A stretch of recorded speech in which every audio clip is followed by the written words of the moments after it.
Excuse me, sir. May I ask you something?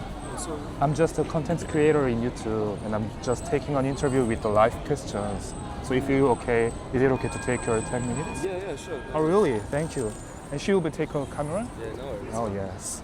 What are you doing now? I'm just doing some sketches. Oh, really? I'm trying to get back into art. So I'm just doing a few more sketches. Yeah. It's really cool. Thank you. It's just based on this. I wanted to add wings to it, but just a little bit of progress here and there. Yeah. Your dream is the painter?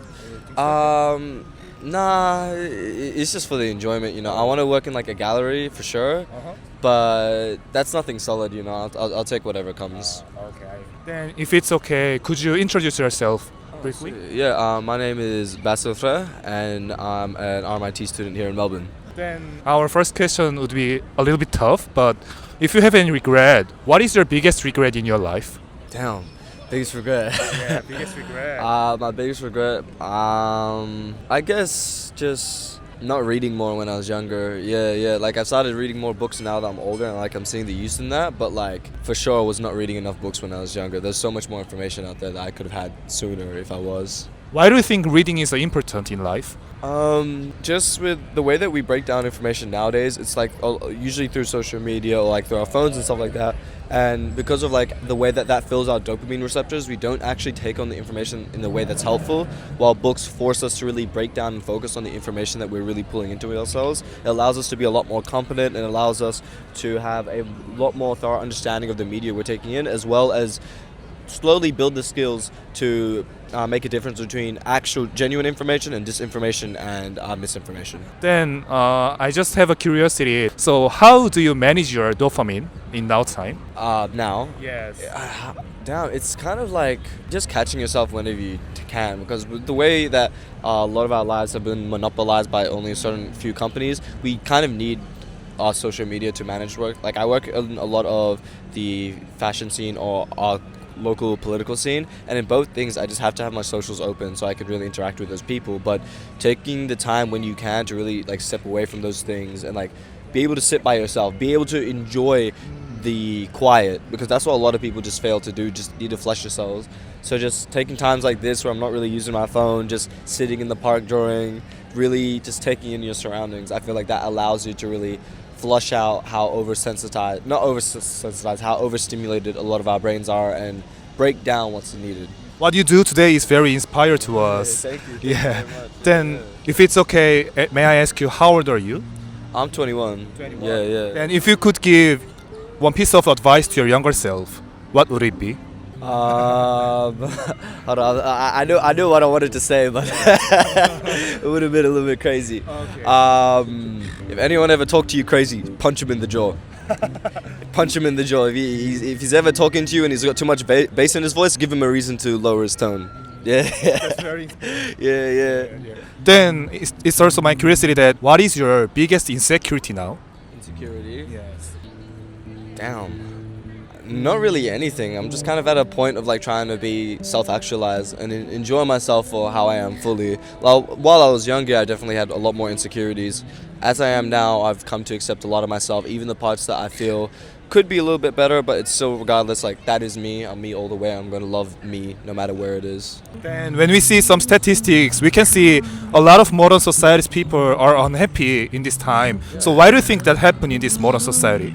I think it's just a lot of stuff doesn't fulfill us. That's the bare minimum of it all, especially within like our modern capitalist society. A lot of it is just about using somebody else to get what you need, but even what you need isn't really what you need. It's just what someone else wants you to need.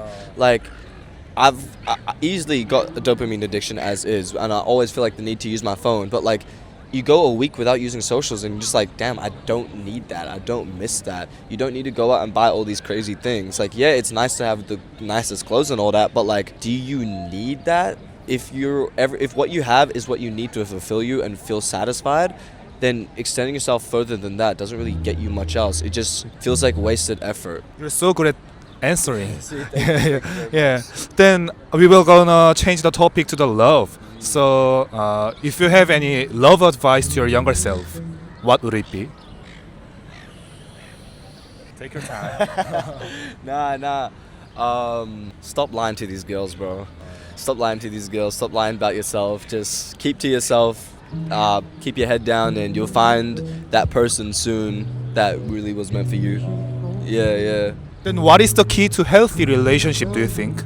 Just understanding, being able to see something outside of yourself, accept the flaws that other people have, and love them regardless of it. Like, as much as we say, oh, we should love ourselves wholly, love the other person wholly, and not in an insecure way.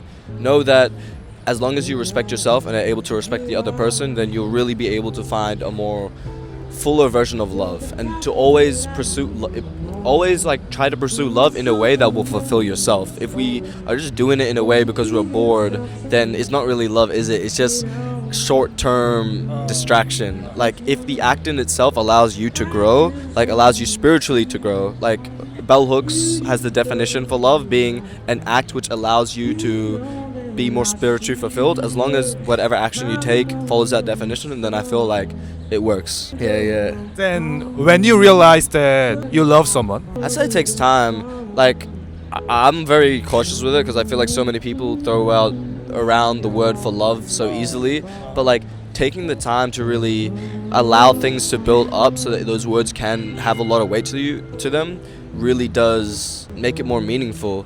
Like, I have my own rules. Like, I gotta wait a couple months, I gotta have at least one fight with you because I gotta see how we are during good and bad times, and then I just gotta feel like I can truly understand you to some level where I can truly internalize that. And if I could see myself being with you for a long time, then yeah, I'll finally be able to say that. But regardless, you got to take your time with it. Nothing that is like worth it comes quickly, and if you're willing to say it quickly, then it isn't worth it. that's really inspired. Then this would be the final question of the love. So, do you remember your first "I love you" moment? Oh yeah. Oh really? Yeah.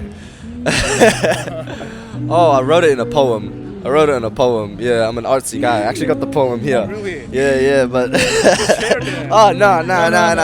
It's a secret. Secret, okay. Yeah. I remember it very vividly. I've only had one just because of like how I am with like relationships and all that.